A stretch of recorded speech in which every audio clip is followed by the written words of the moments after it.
season finale. Aw, it's over already? Lincoln's ghost. Is it still around? Tariffs. Oh, that's what Trump said. How much is it going to cost? Extortion of law firms. Say what? Welcome to Attorneys Are Human Too, Season 3, Season Finale. It's over. Just briefly, Okay. I'm Steve Wallace. And I'm Celena Music. Thank you, everybody, for all of your comments, all your feedback. As of the recording of this episode, we have over 100,000 downloads. That's a lot. Like, who's listening to us? I don't know. Allegedly we're very popular in Germany, though. We have quite a German following. Really? Yes, we do. Okay. I really want to go to Germany. So this is the 11th episode of season 3. And so much has happened. It seems like it flew by like so fast. So many things. I don't know where to start. Let's start here. So we've created some very interesting characters. We have recurring characters. We have Judge Janine. Say hello. Hey, guys. Hey. We have Lincoln's ghost, who's been floating around, who is very, very popular. We get a lot of positive feedback about Lincoln's ghost. We've had the Prince of Palm Beach County come see us. Yeah. We've had our recurring therapist, Michael Berger, has come see us.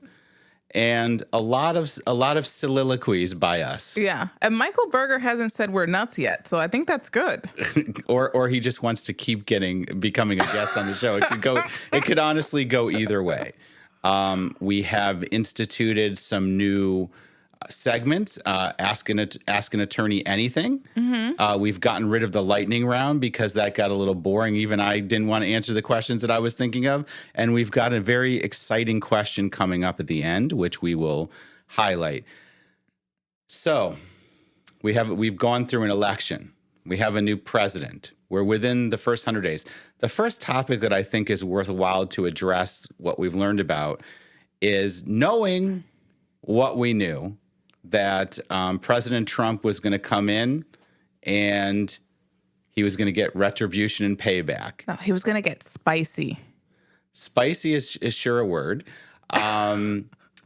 We have some tariffs, which we'll talk about later. But the first thing that I find so fascinating is he instituted executive orders against law firms that sued him.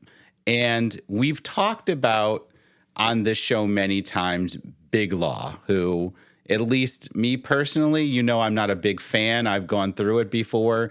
Celena's been involved in it. And obviously, we've talked about our own internal tribulations and trials as it relates to our journey, basically back to the future, back to having our own firm. Mm-hmm. But I just want to dive into those executive orders related to law firms and then the subsequent response and feedback and thoughts. So I'm just going to outline it for you a little bit. Yeah, and then, please explain, because I really don't understand. Like, is he shutting down firms? Like, what's happening? Well, the result could be that. And some large firms capitulated, which I find so fascinating. We'll talk about that. And, I always try to teach people vocabulary. We're also going to enhance his vocabulary. Right. We're also going to, I've been, Judge Janine, you're my muse. You've inspired me. We're going to have a new segment on the show, Word of the Day. Today's Word of the Day, just like on Sesame Street in Elmo, it's capitulate. So every time we say that word or I say that word, we're going to have a little sound effect. Yeah. What do you think, Judge Janine? And what are we going to say, the pronunciation also? So the president enacted executive orders, and the way that he went after these firms is very, very interesting. So he actually, a lot of the firms that he was targeting are these mega firms like Skadden Arps, Caldwalder, Paul Weiss, which had a very interesting response, and then some other firms that are large DC firms that do a lot of business with the government and they generally are aligned with the opposite party as the current party that's in power. And so how he attacked them was he specifically said in this executive order that he's revoking their security clearance, denying them entry into federal courthouses, and then also reviewing all of the government contracts that these law firms and their clients have. Okay, but for the audience to understand, how do these firms even get these government contracts to begin with? Okay, excellent question. So generally, if there's a government contract to represent the federal government or an agency or do work with the federal government, there's a bid process usually, and I'm just going to use the broad term. It's not necessarily the particular term of art that the federal government uses, but it's usually called an RFP, which is a request for proposal, and state governments do it, local governments do it, and basically you put a bid forth, you bid what you're going to go for the job and outline all of your experience. Okay. So basically what he's doing, it's very fascinating to me. It's almost like a South American dictator, like we're going back to Argentina or Colombia. Fidel Castro. Right? And basically the federal government is attacking private industry and basically putting obstacles in place or making it almost impossible for certain firms to conduct business. And I can just tell you because I've worked in big law. And the interesting thing is a lot of big law, they try to be at all possible nonpartisan. They have people that are on one side, another on the other side. And it just so happened that, for example, in Paul Weiss's category, the prosecutor that went after him in the Stormy Daniels case used to work at Paul Weiss. So basically, I knew there was a revenge tour going on. So ultimately what happened, and I'll give a little bit of my commentary because I'm not shy in sharing my thoughts. So a lot of these are, for example, Paul Weiss, basically these executive orders are enacted on a Friday. So then all hell breaks loose over the weekend. So basically Paul Weiss was faced with losing probably 50 to 75% of their client base unless they reached a settlement. So here's where it gets even more fascinating.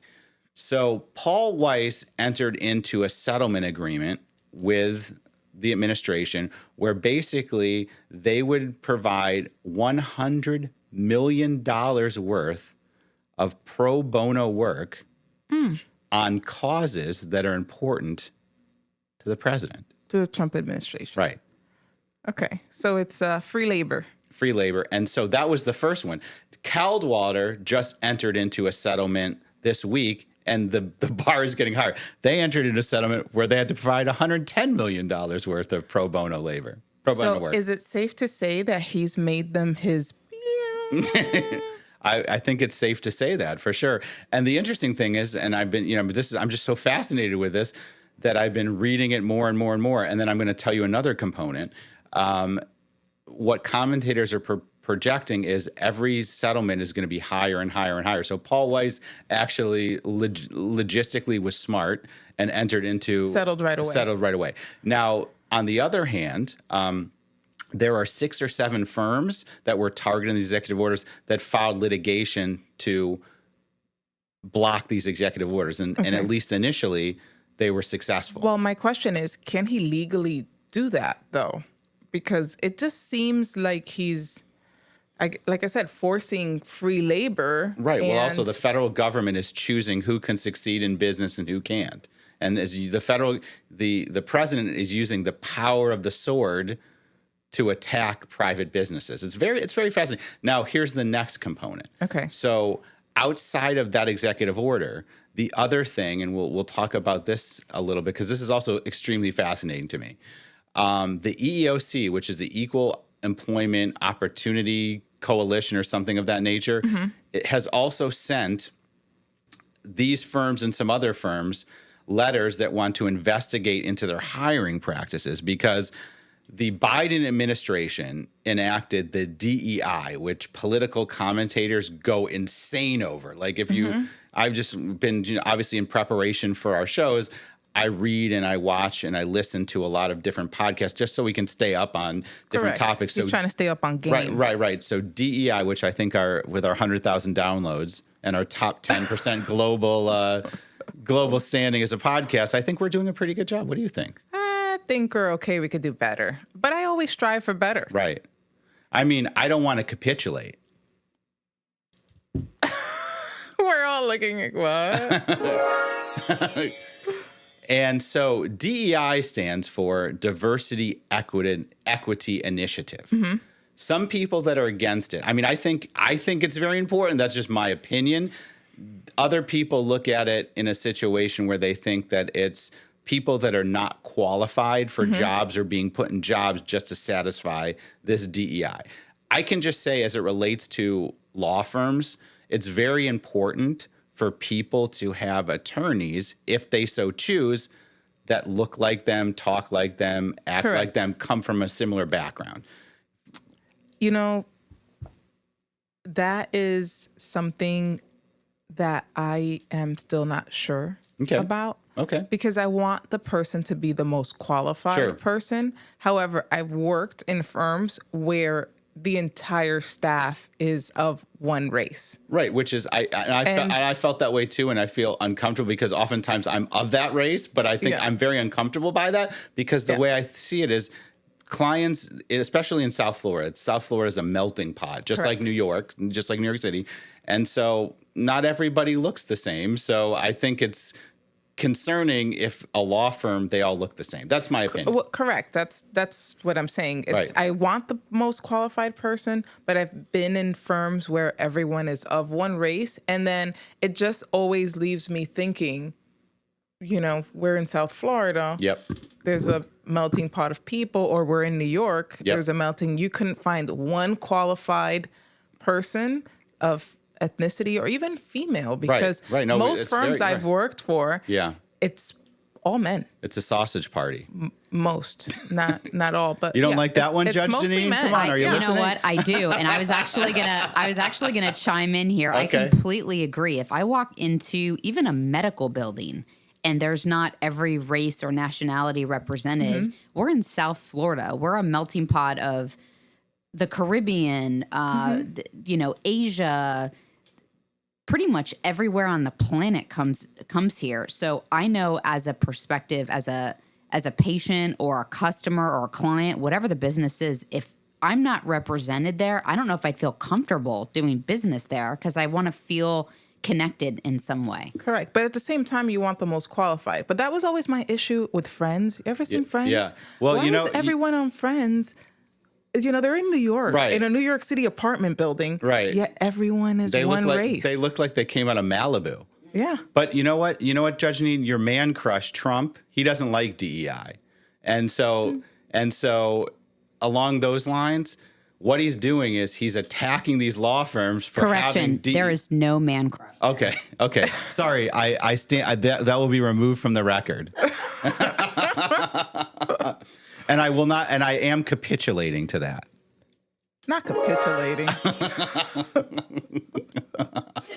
So he's attacking these law firms because if they can't get him on the security clearance and the lack of federal court and looking into all of his clients, so he's saying you are violating equal protection hiring practices because you're favoring one protected class over another and not looking at merit. So this is what's going on. So what's even more fascinating is the one thing I hate more than anything is when lawyers start spouting out politically or get on their soapbox. So all over LinkedIn, all over social media, all over YouTube, there are lawyers saying this is not fair. That why are and interestingly enough, there's a lot of associates, interestingly enough, once their firm has entered into these settlements, are resigning because they don't agree with the political. Listen to me. Yeah, or they don't want to do free work. Right. I'm being very clear about this. If you are working at a mega big law firm, put that politics shit out the window. You're there to make money. Well, and these firms are making billions of dollars, and they need to protect their bottom line, just like a publicly traded company. Yeah, I thought lawyers were supposed to keep their emotions under control. There's nothing worse than hearing a lawyer bitch about, oh my God, I don't like the politics. You know what? But they're humans too. They are. They are. So they're entitled to feel how they feel. I guess I'm capitulating to that. But I get it.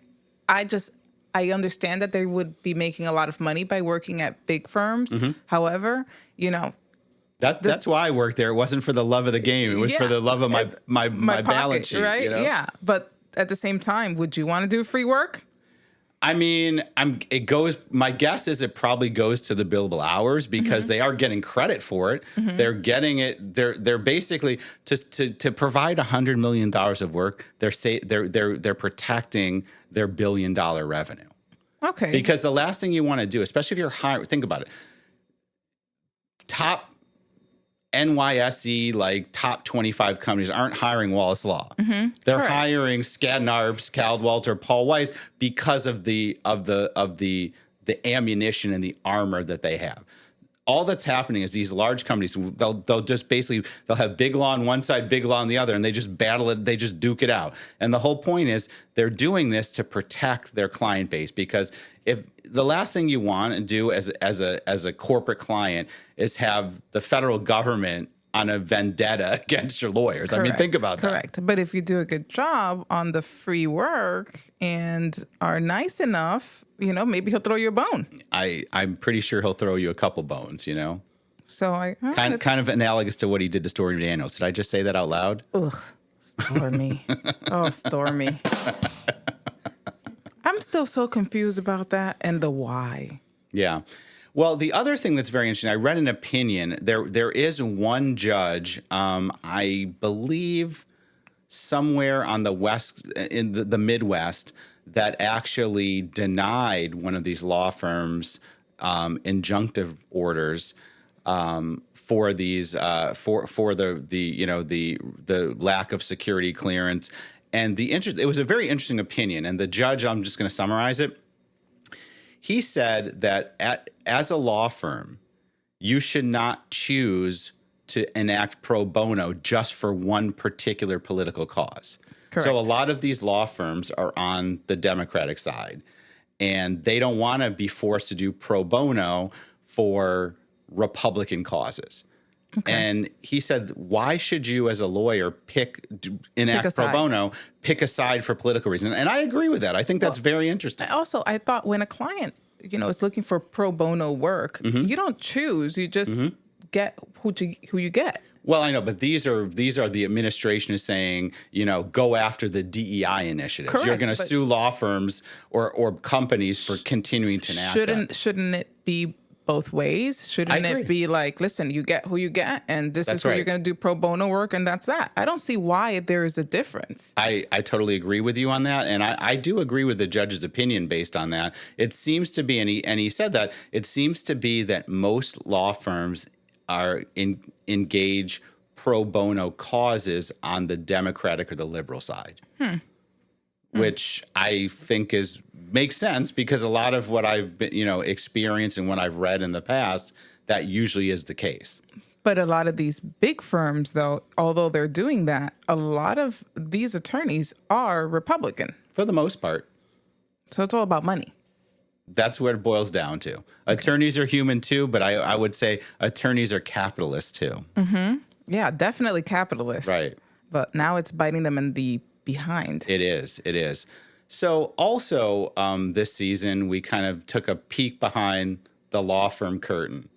Mm-hmm. And just a little peek. I've gotten a little bit of feedback that maybe we took a little bit too large of a peek. What do you think? What have you heard? You think we took too large of a peek? Are other attorneys like DMing you and saying, hey, stop putting out all the details? I've gotten some of that. And I mean, I didn't name any names. So Then I don't know. I have my own thoughts on those DMers sliding into the DM complaining. Usually if I slide into DM, I don't want to be complaining about law firms. I want to hear something else going on. Well, I mean, listen, we have to take a peek. You know why? Because I think it's important for clients and the general masses understand what's going on before they walk in and hire an attorney. You know, you have to understand who's doing what's happening, because all of that is really going to play a huge role on how your case is being handled. Absolutely.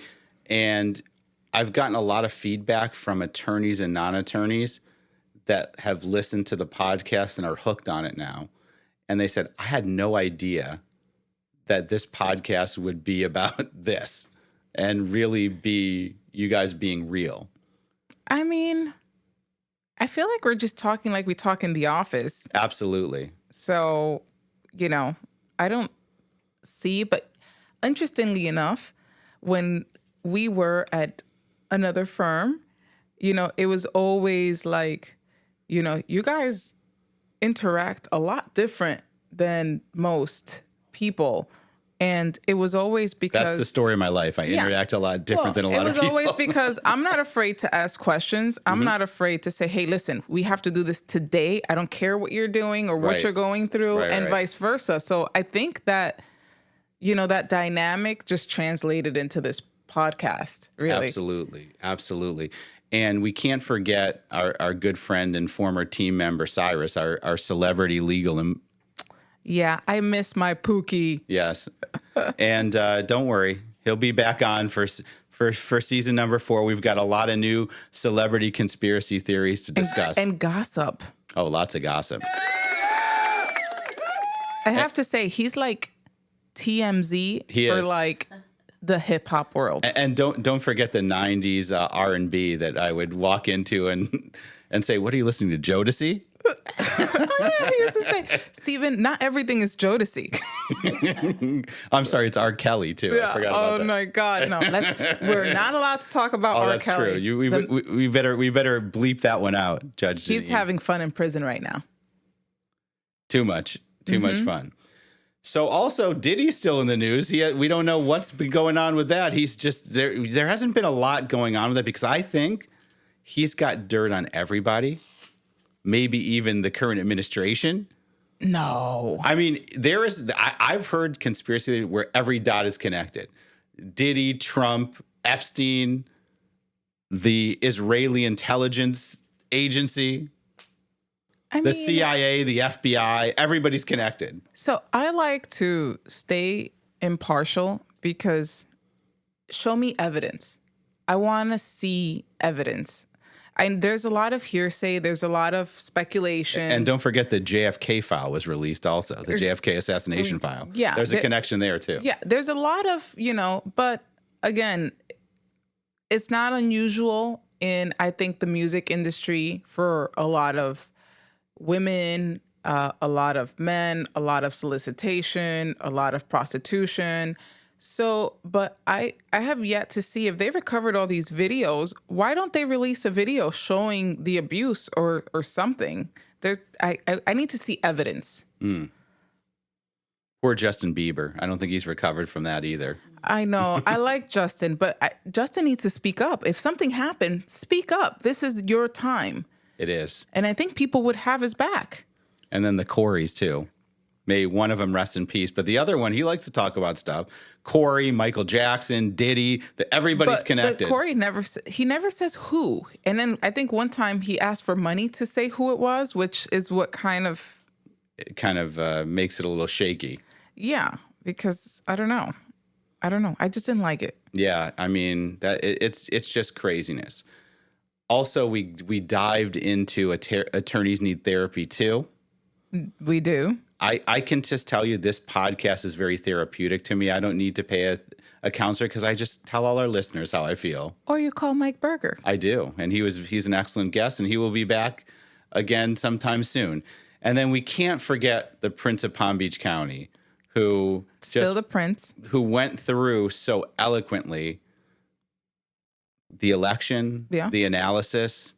And the one thing I'll tell you is, since the inauguration, I think Kamala Harris is in the witness protection program. Haven't seen her, haven't heard anything from her at all. Oh my God, yeah. I almost forgot about her. Where did she go? I want to hear from her, though. I don't even know. And interestingly enough, the proposed first man, one of the law firms that was targeted was because he used to work there. Oh, no way. Yes. Well, that seems unfair. Isn't Adam Sandberg actually Dougie? Because on Saturday Night Live, I couldn't tell the difference between the two of them. No, I don't think so. I don't know, but that's how my mind works. No. And then Joe Biden, Biden was gonna. Oh, did he speak already? Did I miss it? I think he just disappeared. He just vanquished in a mist. He's set to have a discussion regarding Social Security. Joe Biden? Joe Biden.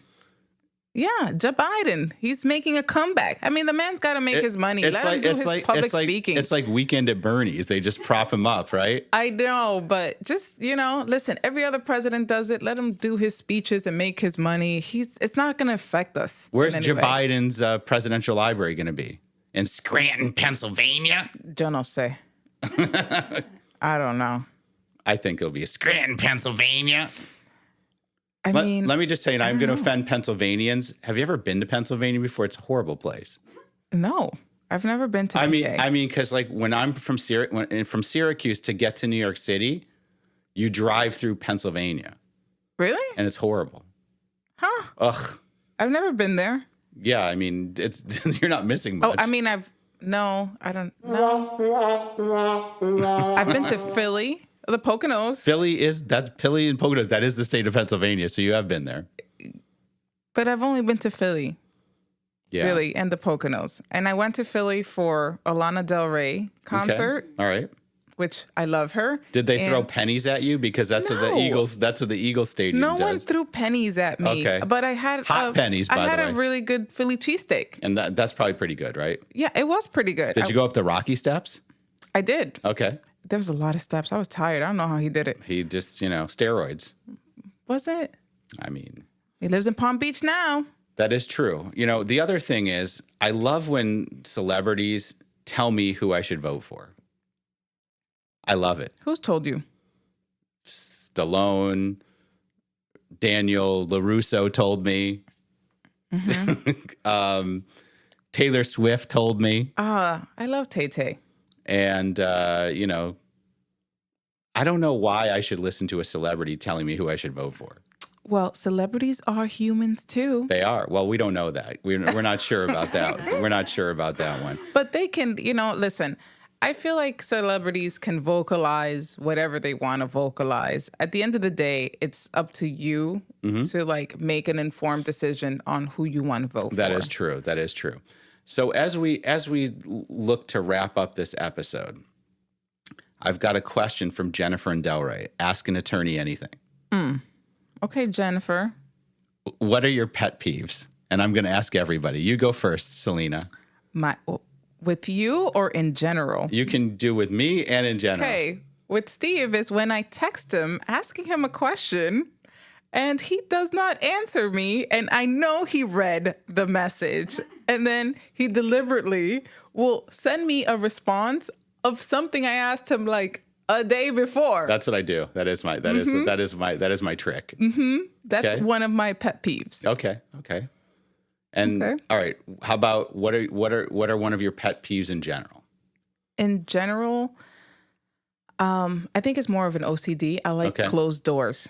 Okay, closed doors. Yes, I hate when people walk into my bedroom and leave the door open. I'm just like, oh my God, close the door. Bathroom, close the door. Okay. It's just something that drives me crazy. Okay. And yeah, like I said, unanswered text messages in general, especially when the person has a read receipt. I saw you read it. It's driving me insane. And then I have to call you and tell you to read your text message, which defeats the purpose of me texting you. Okay. So annoying. Okay, so here's my pet peeve. It relates to you.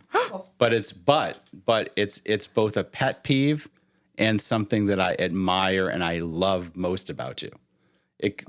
Okay. It's your OCD. Oh. It's a pet peeve, but I love it too, because you know why? I have ADHD, you have OCD, so together we're the perfect human, the ultimate human. Very true. Very true. And especially it's like exasperated when I drink coffee. That's right, because the OCD that is a pet peeve is when it's an OCD and you start freaking out over it. That's good. It's good and it's bad. Yeah. And then I start calling Steve 20 times back to back. She stalker calls me. Yes, and I'm just like, I know where you live. Right, You better right. answer this question right now. Right. But it's mainly because I care about our clients. And I do but that's why it's a pet peeve, but I love it in the same way. Good. I don't know if my husband will agree, but And I've got a couple pet peeves in general. okay, do tell. Stupid people. I know, but I keep telling you, I have you can't, I keep telling you, it's, you got to give people a little No. leeway. No. Okay. But that's why my intelligence, it helps me, and oftentimes it works against me. Mm-hmm. Mm-hmm. And then kind of tied into that also, patience. I don't have, my pet peeve is waiting in line, Yeah. not getting a parking space. Mm-hmm. I would say patience, yes. Patience. Yeah. And it's patience for lack of the same IQ as me. So it's kind of goes hand in hand. Yeah. I would agree. I've seen you. I've seen the reaction. Right. And then I cut promos on people. Yeah. And then I spend 20 minutes saying, calmate, calm down. I'm getting better though. But for a long time I would just fly crazily off the handle. And sometimes when I'm cutting promos, it's text promos. I'm at the gym and I drank my Celsius and I'm on the treadmill and I'm raging. Yeah. I'm raging. And then I start it's usually aimed at my in-laws. Yeah. And then some other person that yeah. that Well, here's the thing. When Steve cuts promos, it's out of frustration. That's right. Right. It's not anger. It's never anger. It's sometimes just when it's at work, it's because we want something to go well, and we know that if we do certain things, on time, we're gonna get a good turnout. And sometimes, there'll be these debates and stuff, which just are wasting time. That's right. So Steve cuts these promos, and then I spend a lot of time cleaning up the mess. Cleaning up the promo that he just cut. That's correct. I'm just listen, what he really meant to say. Because if I start up and I go, let me tell you something, brother. Yeah. That's a problem. Yeah. And I'm just I'm fluent in Steven. So I will explain what he really meant to say in the proper way. But yeah, it's because if it starts out, let me tell you something, brother, that's a problem. Yeah. Judge Janine, pet peeves. My biggest pet peeve of all time that will probably never change is stupid pedestrians. Oh, okay. Stupid pedestrians. So nothing infuriates me more than when people just assume and not look, and just step out into traffic. There's oncoming traffic and they're on their phone and they just don't even look. And it's you're expecting me to stop, but you're also walking in front of a moving vehicle. Respect the fact that there's a 2,000-ton clunk of metal coming at you. The least you can do is walk in a crosswalk or literally look when you step out into oncoming traffic. I don't think you could survive in New York City, though. Yeah, but that's going to get worse as time goes because, everyone's on the social media. Yeah. They don't even look up anymore. That's true. It drives me insane. Yeah. Insane. I can see that. I'm an introvert, so the lack of social interaction I really relish. I'm probably the only person that enjoyed COVID just staying at home watching YouTube videos. That was the best ever. But I loved it too. I love being isolated. Oh my God. Yeah, I didn't. I think I just need to go. That's how we started this podcast. I know. That's right. Well, it's the counterintuitive because I was yearning for interaction, so we started the podcast. Yeah. Well, in closing, thank you so much. Another successful season in the books, 100,000 downloads and counting. Yeah.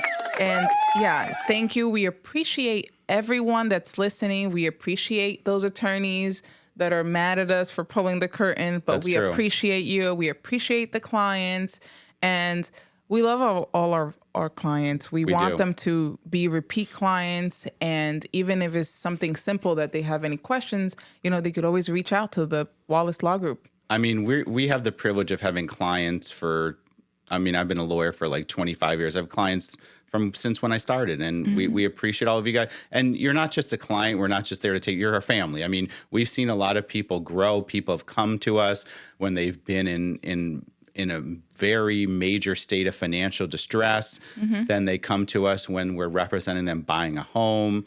They're starting businesses. They're selling businesses. That's why we do this. Our attorneys are human too. Yeah, we are. They are. And we appreciate all of you. And stay tuned for season number 4. Our first episode is going to be a banger. You're going to enjoy it.